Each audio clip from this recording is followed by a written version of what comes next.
जगह आयतन वॉल्यूम घेरती हो, पदार्थ मैटर कहलाती है। भारत के प्राचीन दार्शनिकों ने पदार्थ को 5 मूल तत्वों में वर्गीकृत किया, जिसे हम पंच तत्व के नाम से जानते हैं। ये पंच तत्व हैं वायु, पृथ्वी, अग्नि, जल और आकाश। इन्हीं 5 तत्वों से सभी वस्तुएं बनी हैं, चाहे वो सजीव हो या निर्जीव। उस समय के दार्शनिकों ने पदार्थ को इसी तरह वर्गीकृत किया है। आधुनिक वैज्ञानिकों ने पदार्थों को भौतिक गुणधर्म एवं रासायनिक प्रकृति के आधार पर 2 प्रकार से वर्गीकृत किया है। आइए हम इस वीडियो में भौतिक गुणों के आधार पर पदार्थ के बारे में ज्ञान अर्जित करें। दोस्तों, क्या पदार्थ सतत कंटिन्यूअस हैं या कणों पार्टिकुलेट से बने होते हैं? आइए एक क्रियाकल्प द्वारा ये ज्ञात करें। एक 100 ml का बीकर लें। इस बीकर को जल से आधा भरकर जल के स्तर पर निशान लगा दें।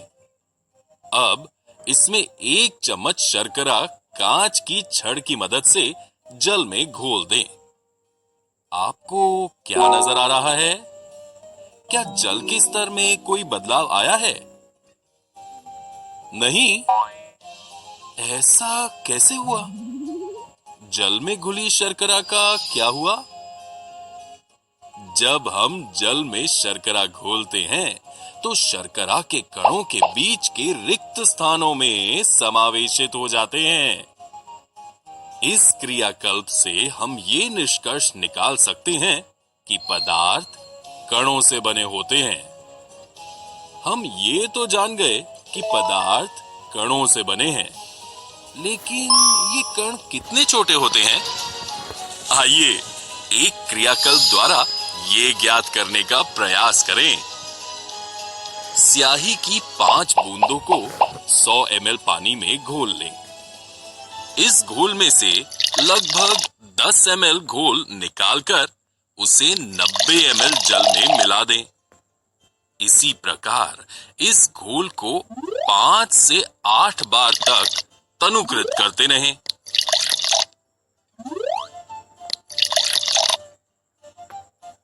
आपको क्या नजर आता है कि जल अब भी रंगीन है? प्रत्येक बार तनुकृत करने पर घोल का रंग हल्का होता जाता है, फिर भी पानी रंगीन नजर आता है। ये प्रयोग दर्शाता है कि स्याही की चंद बूंदों से भी पानी की बहुत अधिक मात्रा 1000 ml रंगीन हो जाती है। इससे हम ये निष्कर्ष निकाल सकते हैं कि हर बूंद में कई सूक्ष्म कण होंगे। ये कण छोटे छोटे कणों में विभाजित होते रहते हैं। अंततः एक स्थिति में ये कण और छोटे भागों में विभाजित नहीं किए जा सकते। इस क्रियाकल्प द्वारा हम ये कह सकते हैं कि पदार्थ के कण बहुत छोटे होते हैं। आइए अब हम पदार्थ के इन कणों के अभिलाक्षणिक गुणों के बारे में जानें। क्रियाकल्प 1 और 2 में हमने देखा कि किस तरह शर्करा और स्याही के कण समान रूप से पानी में वितरित हो गए। ऐसा इसलिए संभव हुआ क्योंकि एक पदार्थ के कण दूसरे पदार्थ के कणों के रिक्त स्थानों में समावेशित हो जाते हैं। ये दर्शाता है कि पदार्थ के कणों के बीच पर्याप्त रिक्त स्थान होता है।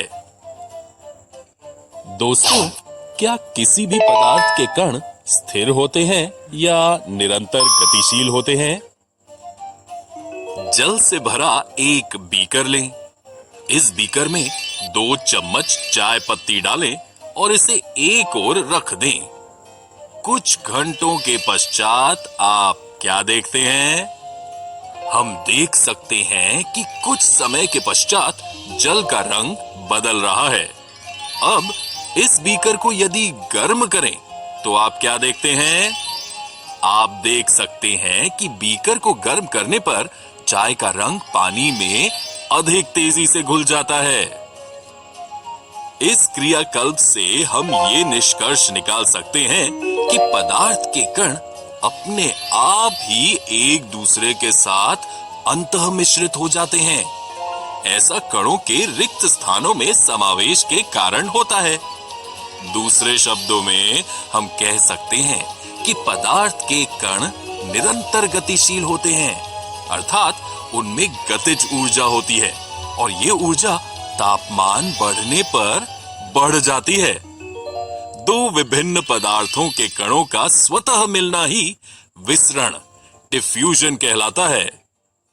आइए अब हम कणों के अंतिम अभिलाक्षणिक गुण के बारे में चर्चा करें। इसे भी हम एक क्रियाकल्प द्वारा समझने का प्रयास करेंगे। एक तांबे की तार, ईंट का टुकड़ा और एक रस्सी लें। इन पर हथौड़ा मारकर, काटकर या खींचकर उसे भंगुर करने का प्रयास करें। क्या ये आसान था? नहीं। लेकिन क्यों? क्योंकि पदार्थ के कणों के बीच एक बल कार्य करता है। ये बल कणों को एक साथ रखता है। दूसरे शब्दों में पदार्थ के कण एक दूसरे को आकर्षित करते हैं। क्या तीनों वस्तुओं को भंगुर करने के लिए समान बल की आवश्यकता है? बिल्कुल नहीं। ऐसा इसलिए क्योंकि पदार्थों के कणों के बीच के आकर्षण बल का सामर्थ्य प्रत्येक पदार्थ में अलग अलग होता है। तो दोस्तों, आशा करते हैं कि अब आपको पदार्थ की रचना और गुणों की अच्छी समझ हो गई है। अगले वीडियो में हम पदार्थ की अवस्थाओं, स्टेट्स ऑफ मैटर का अध्ययन करेंगे।